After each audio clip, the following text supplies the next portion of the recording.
এই গাছগুলো মরে যাচ্ছে রে। কিভাবে পানি দেবো? এভাবে দেই।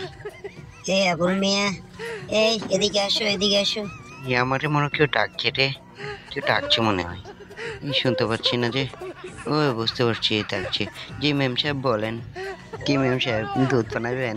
দুধ আমার খুব পছন্দের ওই যে খাবার। দেখতে পাচ্ছ গরু, জি ম্যাম সাহেব, আমি আগে কত দুধ বানাইছি, আমি দুধ বানাইতে পারি যে। ওই গরু থেকে দুধ বানিয়ে আনো। আচ্ছা ঠিক আছে, যাই তাহলে। ওইটাই তো না? হ্যাঁ ওইটাই, তুমি যাও, আমি এখানে বসি।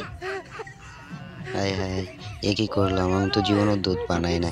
এখন কিভাবে বানাবো আমি বুঝতে পারতেছি না যে। ভাই, কি করবো এখন? কিভাবে দুধ বানাবো? দুধ কিভাবে বানাতে হয় আমি তো জানি না। আল্লাহ, গুতা মারিনি। দুধ দে রে ভাই, দুধ দে। এই শব্দ হইতেছে, দুধ পড়তেছে নাকি না তো? ভাই দুধ দে, বালতি রাখছি তো, দুধটা দে। দে দে ভাই দে, দুধ দে। ওই পড়ে না দেখি। ও, লিঙ্গুরে ধরে টান দিলে মনে হয় দুধ পড়বো। দে ভাই দে, দুধ দে। দে ভাই, দুধ দে, আমি লাড়া দিতেছি।